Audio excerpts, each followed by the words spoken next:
Во время похорон собака не переставала лаять на гроб своего хозяина. После некоторых колебаний люди открыли его и закричали от ужаса. Наступил день похорон офицера Итана Картера, шел моросящий дождь, когда группа скорбящих вошла на кладбище. Семья мужчины, которую он не видел почти 5 лет, прилетела из Калифорнии в Нью-Йорк этим утром. Они заняли место рядом с гробом, когда на место прибыли коллеги Итана по службе. Все военные были одеты в форму, все кроме одной собаки, которая шла рядом с ними. Пес по кличке Макс был напарником погибшего офицера, и после потери своего товарища он был опустошен. У пары с самого начала были натянутые отношения, но в течение нескольких месяцев они стали неразлучны, и сейчас пес скорбел о неожиданной смерти своего друга во время ограбления склада. Офицеры заняли место среди скорбящих у гроба, позволив преданной собаке лечь у их ног. Сначала царила тишина, нарушаемая лишь тихими рыданиями семьи Итана. Лишь когда Макс наконец встал и направился к гробу, атмосфера начала меняться. Собака обнюхивала край гроба, и из горла Макса доносилось тихое поскуливание. Когда животное громко залаяло, заставив большинство гостей подпрыгнуть, другие офицеры подбежали, пытаясь оттащить собаку. Однако пес продолжал лаять на могилу, дергая поводок, пока его уводили. Все подумали, что собака просто подавлена горем. Однако ничто не могло подготовить их к шокирующей правде, которую им вскоре предстояло узнать. Когда офицер Итан Картер поступил на службу в полицию в 2012 году, он сразу решил попытаться пройти отбор в кинологическое подразделение. В детстве Итан очень любил собак и никуда не ходил без своего верного пса. Любимец умер за 2 года до этого, но хотя мужчина все еще скорбел, он был готов принять в свою жизнь нового, лучшего друга. Макс, 3-летний ветеран кинологического подразделения, недавно потерял напарника по непредвиденным обстоятельствам. Обычно собак в положении Макса отдавали на усыновление через программу сотрудничества с местными приютами для животных. Однако этот пес не доверял новым людям, поэтому его было бы сложно усыновить. Лучший шанс собаки – найти и сдружиться с новым напарником. За последний год Макса назначали множество офицеров, и хотя собака изо всех сил старалась защищать своего человеческого товарища, она, похоже, ни с кем из них не подружилась. Из-за этого пес оказался в списке трудных для устройства собак. У тех псов, которые плохо сходились с напарниками, обычно отбирали служебные обязанности, и для Макса время подходило к концу, до тех пор, пока его напарником не назначили Итана. Мужчину предупредили заранее, что заслужить доверие собаки будет непросто, но он не терял надежды. В день знакомства с новым напарником Итан прихватил лакомство и мягкую собачью подстилку в багажник патрульной машины. Он с нетерпением ждал на парковке полицейского участка, когда привели Макса в сопровождении другого офицера. Как только пес появился, Итан не смог больше ждать. Он протянул руку к собаке, как его инструктировали. Макс с любопытством обнюхал офицера, гавкнул и лег, когда передали поводок. Только что объединившиеся напарники внезапно остались одни на пустой парковке, и мужчина тихо свистнул, направляясь к машине. Макс последовал за ним, забравшись на сиденье напротив подстилки. Итан нахмурился, но все равно сел за руль. Он надеялся, что со временем собака начнет доверять ему так же, как она доверяла предыдущему хозяину. Первая неделя пролетела как в тумане. В небольшом городке вроде этого больших происшествий не случалось, так что большинство вызовов были легкими. Пара хорошо работала вместе, и хотя собака безупречно выполняла все команды и даже ела предложенную еду, Итан не мог не грустить из-за того, что Макс по-прежнему к нему не привязался. После смены пес возвращался в вольер на участке, а не ехал домой с напарником. Большинство полицейских собак жили со своими людьми после работы, однако Макса это совершенно не интересовало. Итан очень старался сделать свой дом идеальным для собачьего напарника. После окончания колледжа Он переехал в этот район и жил один, так как его семья осталась в родном штате. Поэтому он решил превратить свою холостяцкую квартиру в безопасное и гостеприимное место для нового спутника. Уютное одеяло и теплая подстилка заполнили угол его комнаты, а несколько игрушек и лакомств остались запечатанными в упаковках, ожидая приезд Макса. Все было готово к приезду собаки, однако по мере того, как шло время, ничего не менялось. Казалось, что пес никогда не будет готов поехать к напарнику домой. Все изменилось примерно через 2 месяца после того, как пара объединилась. На участок поступил звонок о том, что пропала молодая девушка Кэти, которая отправилась в поход и не вернулась. Спасательные команды не смогли ее найти, и никто не смог дозвониться до нее по мобильному телефону. Итан и Макс быстро отправились на поиски. Собака была лучшей в поисково-спасательном подразделении, и все надеялись, что она сможет найти пропавшую девушку. Как только они прибыли, спасатели предъявили кусок одежды Кэти, предоставленный ее родителями. Пес понюхал его несколько раз, обнюхал огороженную территорию, потом гавкнул и побежал в противоположном направлении. Офицерам и спасателям было неизвестно, почему Кэти изменила свой маршрут, выбрав тропу на противоположной стороне леса. Итан поспешил за напарником, выронив поводок из руки. Макс бежал быстро, и вскоре мужчина потерял его из виду, когда тот устремился вверх по тропе. Через несколько минут вдоль тропы прозвучала серия громкого лая. Итан и спасатели сразу же туда поспешили. Им потребовалось несколько минут, чтобы добраться, и как только они это сделали, все ахнули от удивления. В последнее время в этом районе было много штормов. Похоже, часть тропы обрушилась в ущелье. Кэти удалось частично взобраться наверх, прежде чем она потеряла сознание. Макс продолжал лаять, пока его напарник не подошел и не дал команду. Собака легла на землю, когда мужчина приблизился. К несчастью, грунт после недавнего оползня был все еще мягким и начал осыпаться под весом Итана. Все испугались, когда собака встала, издав поскуливание, поскольку ей было трудно удержаться на внезапно сдвинувшейся земле. Офицер быстро среагировал, схватив Макса за ошейник и вытянув его в безопасное место. Спасательные бригады аккуратно извлекли Кэти, а пару офицеров осмотрели медики. С обоими все было в порядке, а спасенная девушка была им безумно благодарна. Смена пары подошла к концу.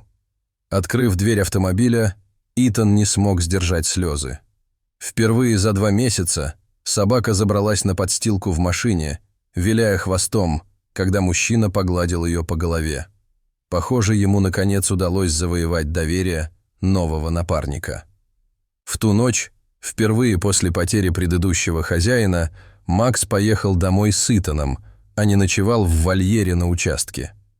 На протяжении следующего года Макс и Итан продолжали сближаться, и через 15 месяцев совместной работы казалось, что пара неразлучна. Все другие офицеры, которым не удалось стать напарником собаки, были счастливы за их необычную дружбу. Все шло хорошо до позднего июльского вечера 2013 года. За последние несколько месяцев в городе была серия ограблений. Воры нацеливались на склады с минимальной охраной. Сначала группа просто воровала товары с территории склада, пока однажды ночью не нашли застреленного охранника прямо за пределами склада. После этого полиция повысила статус грабителей до опасных преступников, и их задержание стало главным приоритетом для участка. Из-за этого Макс и Итан объединились с другим офицером по имени Майкл. Он был новичком, поступившим в участок несколько месяцев назад. Из-за нехватки личного состава руководство разрешило Майклу помогать с расследованием ограблений складов, если он будет сопровождаться более опытным офицером. В ту ночь они патрулировали новый склад, который недавно открылся за городом. Последние недели грабители становились все смелее, а из-за нехватки средств владельцы склада не наняли охрану и не установили камеры. Однако компания использовала это помещение для хранения дорогостоящих товаров, что делало его лакомой целью для банды. Поэтому руководство решило, что Итан, Майкл и Макс будут ждать снаружи в неприметной машине, наблюдая за любыми признаками активности. Прошли часы, и они уже собирались уезжать, как вдруг Макс тихо зарычал. Его напарник присмотрелся и увидел темную фигуру, крадущуюся вдоль стены здания. Итан быстро подал сигнал Майклу, и троица осторожно направилась к зданию. Подкравшись поближе, Майкл решил пойти слева от помещения, а Макс с Итаном справа. Спустя немного времени после того, как группа разделилась, пес опять тихо зарычал, и офицер Картер посмотрел вверх, увидев 3 человек в черных капюшонах, пытающихся открыть заднюю дверь склада. Он осторожно достал табельное оружие, приказав группе остановиться и поднять руки вверх. Бандиты замерли, и все шло по плану, пока Майкл вдруг не вскрикнул, а звуки выстрелов не наполнили воздух. Один из других грабителей подкрался сзади к Майклу, когда тот приближался в одиночку, и как только новичок повернул за угол, чтобы присоединиться к коллегам, подозреваемый открыл огонь. Ситуация быстро вышла из-под контроля. У Итана было всего мгновение, чтобы передать сигнал бедствия по рации, прежде чем он увидел, что на него бежит мужчина. К тому времени, как прибыли другие офицеры, банда сбежала, закрыв Макса на складе, а оба полицейских были ранены. Их быстро отправили на медицинское обследование, и хотя раны были не так серьезны, из больницы сообщили, что офицер Картер скончался от полученных травм. Майкл, другой офицер, присутствовавший на месте происшествия, находился в коме. Семья прилетела в день похорон, а Макса, который находился на попечении другого офицера из участка, привели, чтобы он смог проститься с напарником. Казалось, похороны проходили спокойно, пока Макс не начал лаять на гроб. Другие офицеры, включая нового напарника собаки, изо всех сил старались его успокоить, однако ничто не могло заставить пса замолчать. Семью это только больше расстраивало. Откровенное проявление преданности собаки разбивало им сердце. Несмотря на все усилия, напарник павшего офицера отказывался успокаиваться, и новый напарник Макса упал на землю, когда собака вырвалась и снова побежала к гробу. Как только пес добрался до цели, его лай становился все более истеричным, и ничто, казалось, не могло успокоить Макса. Никто не знал, что делать, пока старший офицер не встал и не обратился к группе сквозь лай собаки.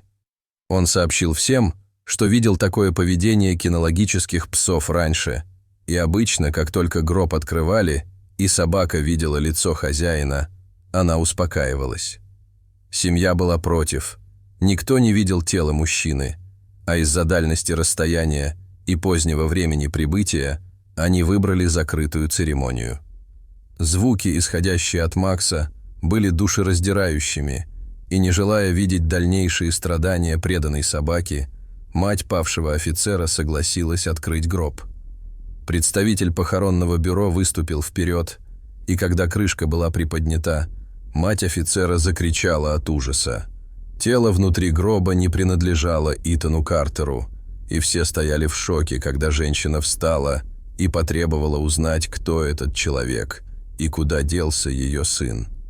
Макс же, наконец, успокоился, улегшись рядом с могилой.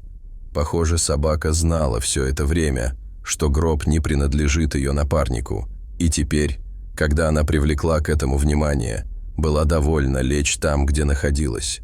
Мать Итана была в ярости, и похороны были остановлены, когда вызвали главу полицейского участка и врачей. Все хотели узнать, как могло произойти такое недоразумение. Как офицера Картера могли объявить мертвым, а в его гроб положить совершенно другого молодого человека. Семья и скорбящие быстро разошлись, направившись в полицейский участок в сопровождении Макса и других офицеров. Было начато расследование, чтобы выяснить, что произошло. Больница опознала покойного как офицера Итана Картера, и хотя там допустили ошибку, было непонятно, как именно это могло случиться. Глава полицейского участка, а также семья, включая Макса и его нового напарника, отправились в больницу в надежде получить ответы. Пока группа ожидала прибытия, доктор, занимавшийся делом офицера, спустился вниз в зону хранения личных вещей умерших пациентов. Удостоверения личности и принадлежности обоих офицеров, включая мужчину, который оставался в коме, были запечатаны в мешках, аккуратно подписанных их именами. Вещи были изъяты у мужчин, когда их привезли, учитывая, что той ночью было много суеты. Возможно, удостоверения личности в бумажниках не были должным образом проверены. Доктор хотел проверить все возможности. Достав мешки, выложил содержимое на стол. Он понял, что больница допустила ужасную ошибку. Похоже, в суете той ночи никто не потрудился проверить удостоверение личности в кошельках мужчин. Один из пакетов, помеченный как принадлежащий мужчине в коме, содержал удостоверение офицера Майкла Коллинза, фотография в котором явно не совпадала с мужчиной в больничной палате наверху. Дрожащей рукой доктор поспешил открыть мешок, помеченный как вещи умершего. Он вытащил оттуда бумажник и, увидев удостоверение личности внутри, поспешил позвонить директору больницы. Бумажник в пакете умершего принадлежал офицеру Итану Картеру. Теперь стало ясно, что каким-то образом была допущена очень серьезная ошибка в опознании тел. Как только группа прибыла, их проводили в кабинет директора больницы, и после длительного обсуждения и многочисленных извинений выяснилась история этого несчастного недоразумения. В ту ночь инцидента на складе в больницу из места происшествия доставили двух мужчин. Одного из них ранили, и он скончался во время операции. Второй офицер, видимо, оказал сопротивление грабителям, однако, к сожалению, из-за полученных травм его ввели в медикаментозную кому для восстановления, а лицо забинтовали, закрыв глубокие раны. В больнице и на месте происшествия никто не подумал проверить удостоверение личности в найденных у мужчин кошельках. Поскольку семья Итана в то время находилась на другом конце страны, некому было опознать тело умершего, и поэтому больница исходила из того, что первоначальная идентификация была верной.